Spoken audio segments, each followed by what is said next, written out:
So, if you don't think I don't know what the fuck I'm talking about, I mean, look. I came out with a video explaining that Kevin Owens needs to take his ass to AEW. And then, fucking hours later on Raw, this dude cuts a promo saying, this dude said, I have maybe 3 more years left, or I got maybe 3 more months left on his contract. Now, why would he say that? You know what I'm saying? Look, hey, I ain't saying he listens to the video. I'm not saying that. But it just goes to show you, even he knows he needs to take his ass to AEW. Then, I think a couple days ago, I made a video about John fucking Moxley. All that shit he was saying about Vince. All that dumb, crazy ass shit he was saying about Vince. Then in the video I said, how can this guy have depression issues and he's rich, he has a hot ass wife, he has money, he's in a new company now. I'm like, how can you have depression issues, dog? Like, what the fuck?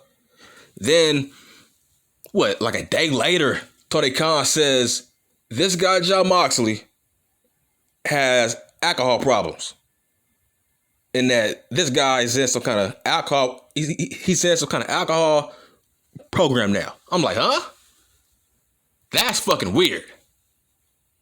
So it just goes to show you, all that shit he was saying about Vince, was he sober as he was saying all this dumb shit? I'm like, you have alcohol problems. Now, look, I'm not trying to hit him. I'm not trying to talk about a man while he's down. But, dog, you brought it on yourself, dog.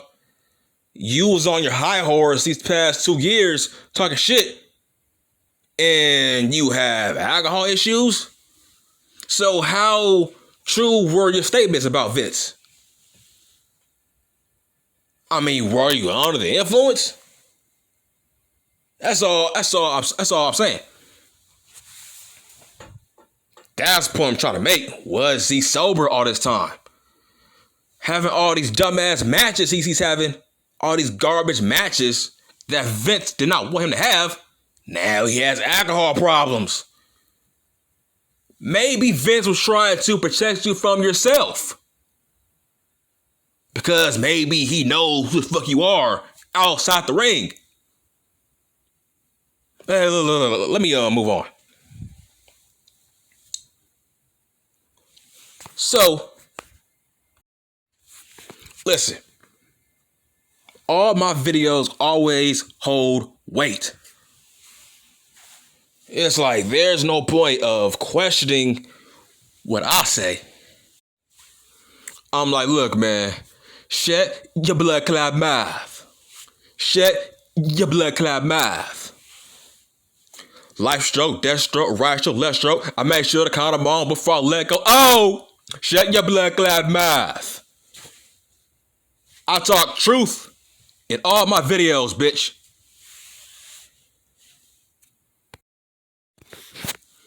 Oh yeah, and I found out something else. Did you know Tony D'Angelo, did you know he is not a homegrown talent from the WWE? He actually came from the fucking Indies. So I'm like, hold on, Tony Khan. How come you didn't sign Tony D? Why didn't you see any potential in Tony D? Your ass just let him walk to the WWE?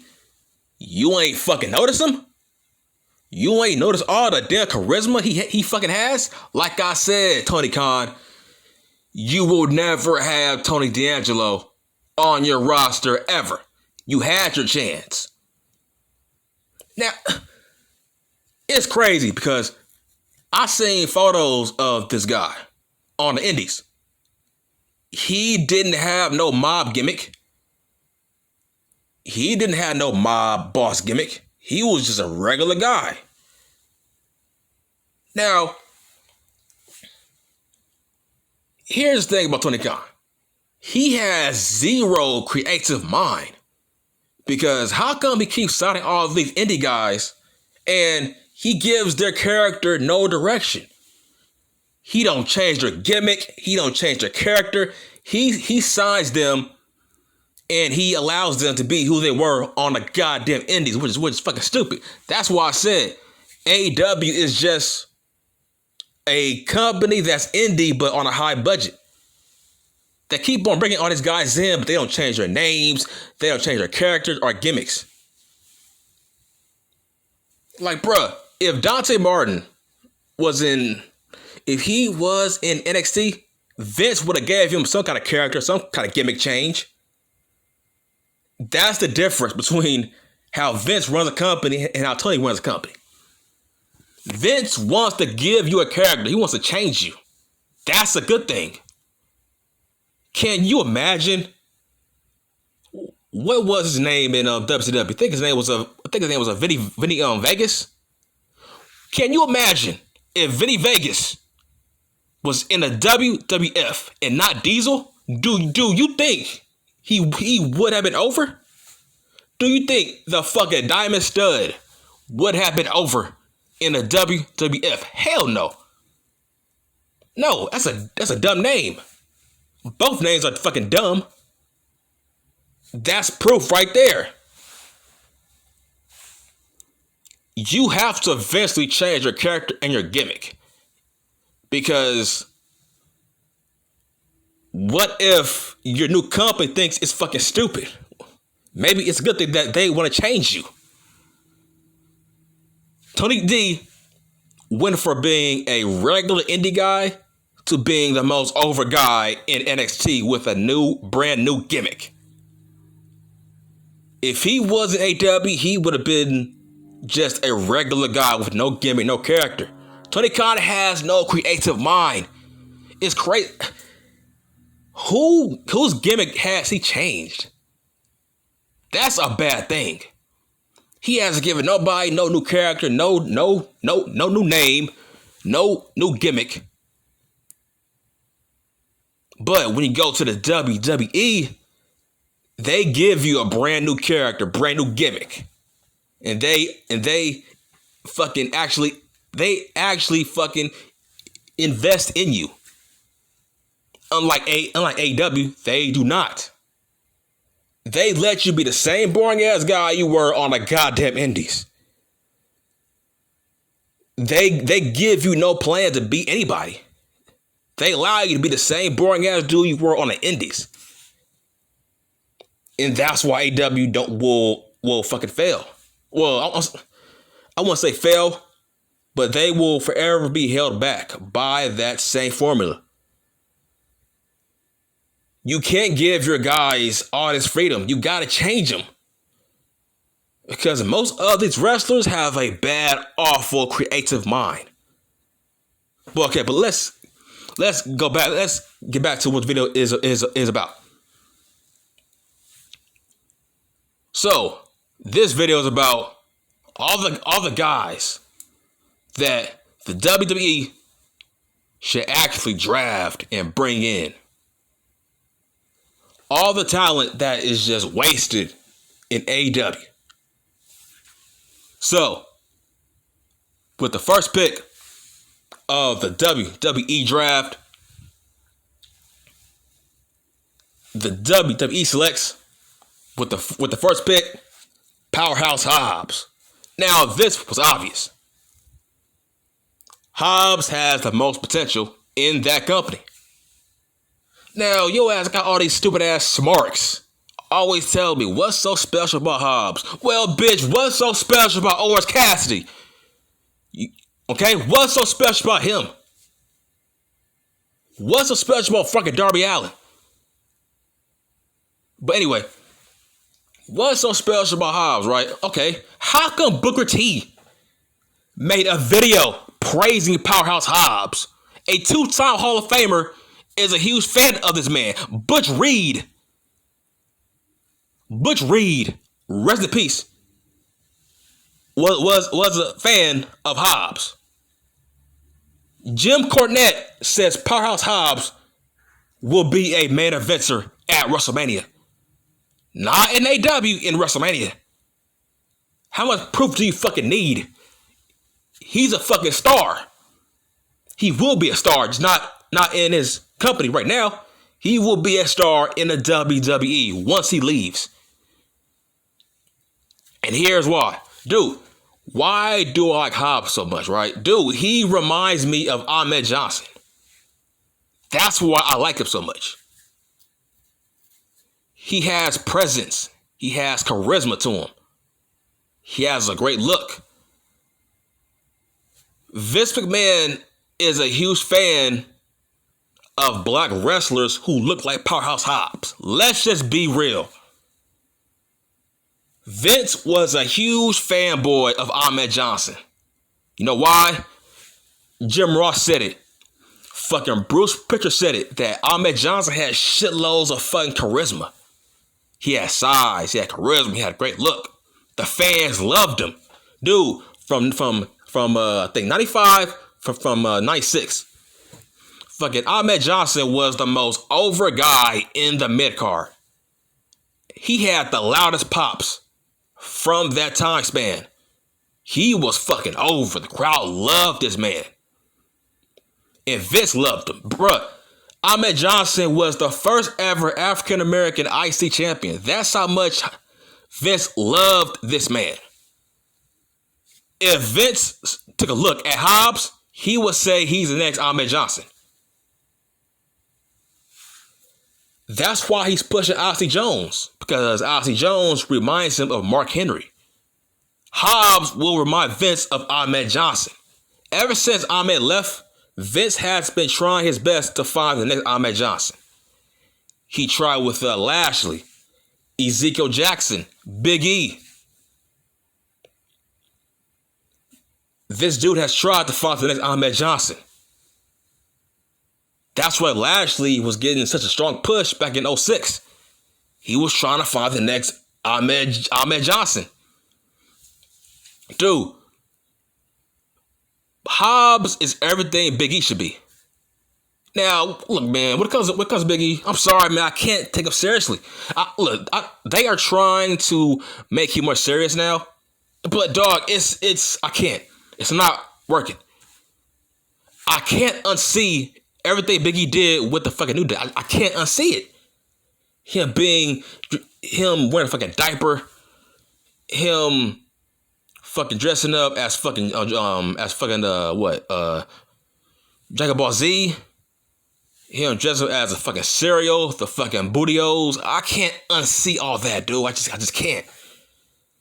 Him twerking, him fucking shaking his ass. I can't unsee that. I don't care how serious you make him. He will always be from the New Day. I can't. I can't. See, if you replace Powerhouse Hobbs with a Big E, he's everything Vince wants. Hobbs is a future main eventer on Raw, SmackDown, WrestleMania. He is really fucking good. He's what Vince is looking for. He was like, what? 6'1", 6'2", 275. I think it's like 280, something like that. He's a big ass dude. Same size as a young Ahmed Johnson. Hobbs will get over on the main roster. He will get over because he has charisma to him. He has a presence. He has a quiet charisma to him where it's like he ain't got to talk. He just has that it factor. And he's being wasted in AEW, so he's the first pick. Now, with the second pick of the WWE draft, the WWE selects Wardlow. Now Wardlow, he is a good fucking prospect. He's talented. He has size. He has a great look. Vince will do something with him based on his size. Vince will do something with this man. He kind of reminds me of a young Batista. So based on that alone, Vince will do something with him. Just like what Jim Cornette said, Wardlow is a future main eventer at WrestleMania. Not in AEW, WrestleMania. Because Tony Khan does not like big men. Why should he? Tony is a small, tiny man himself, so why would he like big guys? Vince is a big buff guy, so of course he likes big dudes to be his top champions. So it's like let's call a spade here. Vince has his favorites. Khan has his favorites. He likes small, low dudes. Vince like big dudes. So it is what it is. But Wardlow, he would be a star. Vince will do something with that man. He will teach him how to be a big guy too. Vince will teach Wardlow how to be a big dude. He has a lot of potential. Look, just imagine Wardlow versus Reigns at WrestleMania. Dude, that's a money match. A heel Reigns versus a face versus a face Wardlow. Man, that's money to me. That's a money match. Two big dudes beating the shit out of each other. That's a money match to me. Wardlow is a WWE guy, and he's stuck in AEW. He's fucking stuck there. Dude, it's been 2 years, man. It's been 2 years, dude. Tony Khan is pushing all these small, tiny men over him, and Wardlow is just a damn lackey.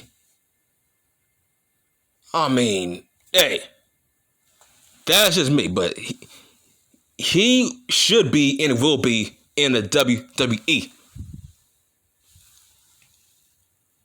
Now, with the third pick, now this pick will shock you. With the third pick, the WWE selects Mark Quinn from Private Party. Mark Quinn, dude, from the moment I saw this guy, I'm like, man, this guy has something. He has some potential to him. He has something that Vince will like. Mark Quinn reminds me of a young Ron the Truth Killings. That's who he reminds me. He reminds me of K Quick. He reminds me of a young Ron Killings. Vince will love this guy. He has charisma. He has a good look. You can put him as a face or a heel, but more so a face. When it comes to his tag team, let's be honest here, man. We don't watch his matches for his partner. We watch his matches for him. He is the Shawn Michaels of his tag team. Let's just be real. He is the edge of his tag team. That's what he is. He is a star to me. He's a future star, and he's being wasted on Dark. He's been there for 2 years, man. You dumbass keep on saying that tag team wrestling is so great in AEW. Okay, why? He is a homegrown talent. He's been there since day one. And yet, they have done nothing. Have his tag team ever gotten a goddamn title shot? No. But look, even fucking Jim Cornette is high on Mark Quinn. He always says, he would love for Mark Quinn to be in OVW. Because he will teach him a whole bunch of shit. Because he has potential. See, he is a high flyer, but he is a high flyer that I actually tolerate. He is a high flyer that's actually fun to watch. Because when he does fly, this guy gets major fucking hang time. I think he has more upside than fucking Montez Ford. He has that much upside. Dude, Jim Cornette always says Mark Quinn should be in the WWE PC. Dude, if you teach him not to have bad habits, if you teach this guy how to work a crisp match, dude, he could be a fucking star. He has more upside than fucking Jungle Boy, Sammy G, Darby Allin. This guy has that it factor. But why is he stuck on Dark? Why is he stuck in a know-nothing tag team with boring-ass Matt Hardy, who ain't doing a damn thing for his tag team, by the way? But if he was in a WWE, Vince will push this man. I ain't saying as a world champion. He will probably push him as maybe as an IC champion. I'm saying he would be in that category. He would be the new he would be the new R-Truth. Not the version you see today, but the old R-Truth from like 2010. That R-Truth. Vince will like this guy, Mark Quinn. Mark Quinn has lots of fucking potential, man. But he is third pick. With the fourth pick is with the fourth pick, the WWE selects Brian Cage. Now, with Brian Cage, he has the look, he has potential, but I hate how he works in the ring. A guy of that size shouldn't wrestle like he's fucking 180. A guy of that size should wrestle like fucking Lashley and Brock Lesnar. But he does not.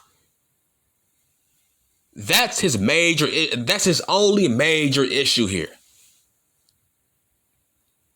Because if he got sent to Vince McMahon, Vince will send his ass to Big Man Camp like he did to Keith Lee. He will send him to Big Man Camp to teach him how to be a big guy.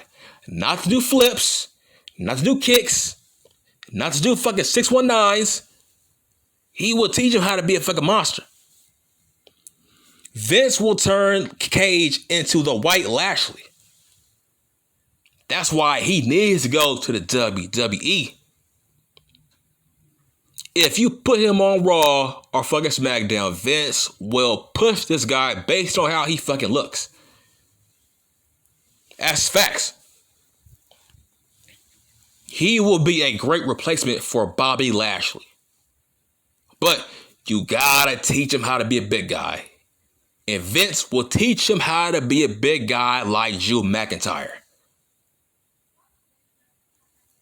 So Cage does have potential. But yeah, of course, Cage is not natural. Of course, his main hurdle would be, will he pass the WWE drug test? That's his only hurdle. Can he even pass that test? But that's a different story. But now, with the fifth pick, the WWE selects Jamie Hayter. Look, man, Jamie Hayter, bruh, she has potential, man. Look, I'm hoping her contract is like 1 year in AEW because she is WWE bound, man. She looks like a WWE wrestler that Vince McMahon would fucking push.